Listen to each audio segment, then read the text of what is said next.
Hello friends, welcome to my channel. और आज हम लोग करने वाले हैं चैप्टर 3 अंडरस्टैंडिंग क्वाड्रिलेटरल्स का पार्ट 2। मैंने पार्ट 1 ऑलरेडी अपलोडेड कर दिया है। ये पार्ट 2 है जिसमें इस चैप्टर का लास्ट टॉपिक हम लोग करेंगे। तो आइए अपने वीडियो को स्टार्ट करते हैं। वीडियो स्टार्ट करने से पहले मैं आपसे बोलना चाहता हूँ, अगर आपने मेरे चैनल पर नए हैं तो प्लीज़ चैनल को सब्सक्राइब कीजिए और मेरे वीडियो को लाइक एंड शेयर कीजिए।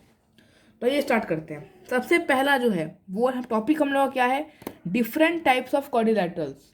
अलग अलग प्रकार के क्वाड्रिलेटरल्स। और क्वाड्रिलेटरल्स मतलब क्या होता है, फोर साइडेड फिगर जिसके चार साइड हो।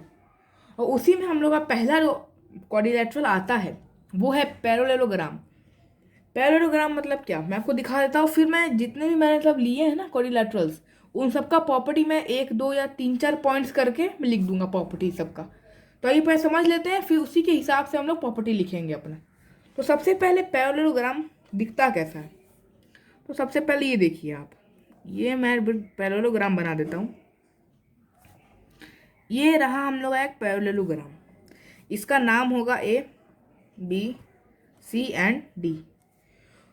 तो सबसे पहले इसका प्रॉपर्टी पे हम लोग बात करते हैं। मैं इसको इंग्लिश में लिखूंगा भी, आप इसको नोट करते जाइए।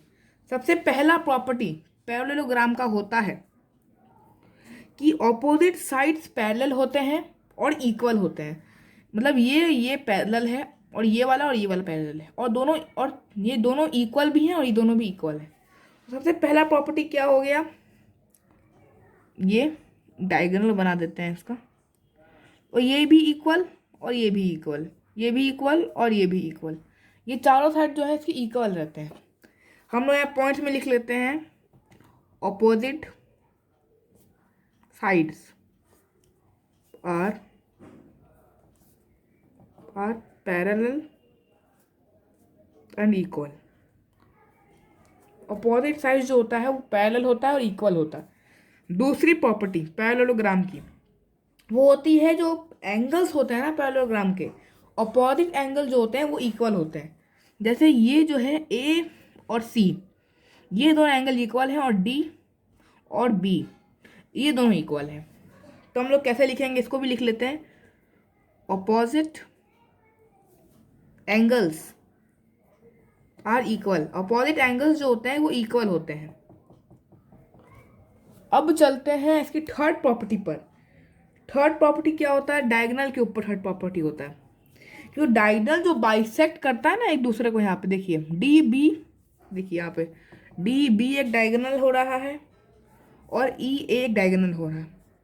ये दोनों क्या हो रहा है, डायगोनल। तो जो डायगोनल जो बाइसेक्ट कर रहे हैं, जो पॉइंट यहाँ पे बन रहा है ना, ये तो दोनों बाइसेक्ट इक्वल पार्ट में कर रहा है। जैसे मान लीजिए कि ए और सी जो लेंथ है उसका वो 10 सेंटीमीटर है, तो जो डायगोनल उसको काटेगा ओ है, तो ए ओ 5 सेंटीमीटर होगा और ओ सी जो है वो 5 सेंटीमीटर होगा, और ये मिला के बनेगा ए सी जो कि है 10 सेंटीमीटर। आप समझ रहे हैं ना। तो डायगोनल जो बाइसेक्ट करेगा वो इक्वल पार्ट्स में करेगा। तो इसको भी हम लोग ऐसे लिख लेंगे प्रॉपर्टी के हिसाब से, diagonal bisect each other in equal parts. Equal parts में बाइसेक्ट करता है डायगोनल। ठीक है, तो पैरेलल हम ये देख लेते हैं कि पैरेलल जो होता है, पैरेलल कैसे लिखते हैं हम लोग, ऐसे लिखेंगे A B parallel to C D और A D parallel to B C. इस तरीके से हम लोग लिखेंगे कि कौन सा लाइन पैरेलल है कि नहीं। चलिए, पैरेललोग्राम हम लोगों ने समझ लिया, उसकी ये तीन प्रॉपर्टी हम लोगों ने याद कर ली है। इसको याद करना बहुत ज़रूरी है, एग्जाम में पूछ सकता है। ठीक है, इसको आप भी लिख लीजिएगा। चलिए अब चलते हैं अपने दूसरे क्वाड्रिलेटरल पर, जो कि क्या है, रेक्टेंगल। रेक्टेंगल हम डे टू लाइफ में देखते हैं कि रेक्टेंगल कैसा होता है। आप सभी लोग जानते हो भी होंगे रेक्टेंगल को। तो ये मैंने बना लिया एक रेक्टेंगल यहाँ पे। इसका भी हम लोग नाम दे देंगे A B C and D. इसकी प्रॉपर्टी भी इस पे ही गई है। ठीक है, इसमें कुछ अलग प्रॉपर्टी, कुछ अलग, कुछ खास एक्स्ट्रा नहीं है। तो यहाँ पे लिखते जाता हूँ, और एक जो एक्स्ट्रा होगी वो मैं आपको बता दूंगा। सबसे पहले है क्या, अपोजिट साइड्स। इसकी जो अपोजिट साइड्स होती है ना, वो इक्वल भी होती हैं और पैरेलल भी होती हैं। इसकी अपोजिट साइड भी इक्वल होती है और पैरेलल होती है। जैसे A D parallel to B C और A B parallel to D C, ये हो गए पैरेलल साइड्स। और उसके एंगल जो होते हैं ना, उसके सब एंगल जो होते हैं वो 90 डिग्री होता है। देखिए रेक्टेंगल के जो एंगल्स होते हैं वो 90 डिग्री होते हैं, जबकि पैरेललोग्राम में इसका जो एंगल था वो अपोजिट था और वो इक्वल था, चाहे वो कुछ भी क्यों ना हो। मगर रेक्टेंगल में वो लोग जो होते हैं वो सब 90 डिग्री होते हैं। तो इसको हम लोग ऐसे लिख लेंगे, all angles of rectangle are 90 degree. इसको आप याद रखिएगा कि जितने भी एंगल्स होते हैं वो 90 डिग्री के होते हैं। अब जो थर्ड टॉपिक है वही ऊपर वाला भी है, डायगोनल बाइसेक्ट ईच अदर, मगर इक्वल पार्ट में नहीं काटते हैं। पैरेललोग्राम में था क्या, इक्वल पार्ट्स में काटते थे, मगर इसमें इक्वल पार्ट्स में नहीं काटते, क्योंकि इसमें कोई गारंटी नहीं है ना कि कितना लेंथ है। जैसे ये वाला लेंथ लंबा है और विड्थ जो है वो छोटा है, तो इक्वल पार्ट हो नहीं सकता। इसलिए रेक्टेंगल में डायगोनल बाइसेक्ट तो करते हैं मगर इक्वल पार्ट्स में नहीं करते। ये देखिए ये रहा डायगोनल। चलिए, तो हम लोगों ने रेक्टेंगल की भी 3 प्रॉपर्टी देख ली हैं। चलिए अब हम लोग चलते हैं अपने थर्ड क्वाड्रिलैटरल पर या पैरेललोग्राम पर, जो कि हम लोग का क्या है, स्क्वायर।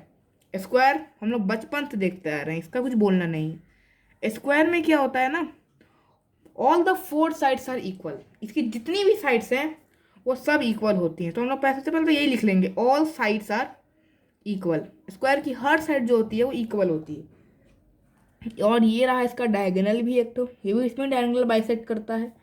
इसका नाम भी लिख लेते हैं हम लोग, ए बी सी डी। अब चलते हैं सेकेंड प्रॉपर्टी पर। सेकेंड प्रॉपर्टी क्या है, अपोजिट एंगल्स आर इक्वल। इसमें जो अपोजिट एंगल होते हैं ना वो इक्वल होते हैं। ये देखिए, अपोजिट एंगल्स आर इक्वल।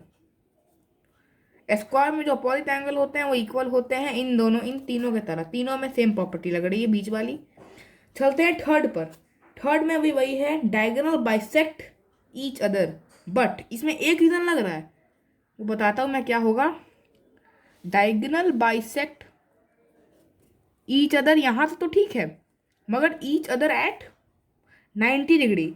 मगर इसमें डायगोनल स्क्वायर में जो बाइसेक्ट होता है वो 90 डिग्री पर होता है, मतलब ऑल साइड जो है ना 90 डिग्री होती है इसकी। तो डायगोनल बाइसेक्ट एट 90 डिग्री, ये रही इसकी 3 प्रॉपर्टी स्क्वायर की। ग्रांटेड हो गया। चलिए अब हम चलते हैं अपने फोर्थ पर, जो कि है रोम्बस।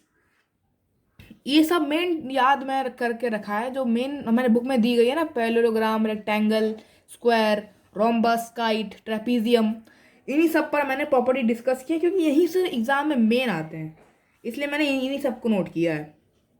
अब चलते हैं हम लोग अपने दूसरे पर, फोर्थ पर, जो कि क्या है, एक रोम्बस है। रोम्बस की भी हम सारी प्रॉपर्टी डिस्कस कर लेंगे। सबसे पहले नाम दे देते हैं इसको, A B C D. Diagonal हम जानते ही हैं कि बाइसेक्ट करता है, बना लेते हैं। अब चलते हैं इसकी प्रॉपर्टीज पर। सबसे पहला property, opposite angles are equal. Opposite angle जो होते हैं इसके इक्वल होते हैं, सबके सब एंगल जो होते हैं वो इक्वल होते हैं, अपोजिट।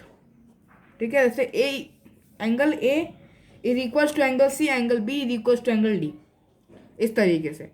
अब चलते हैं सेकंड प्रॉपर्टी पर, जो कि मैं डायगोनल के बारे में मैं सोच लेता हूँ।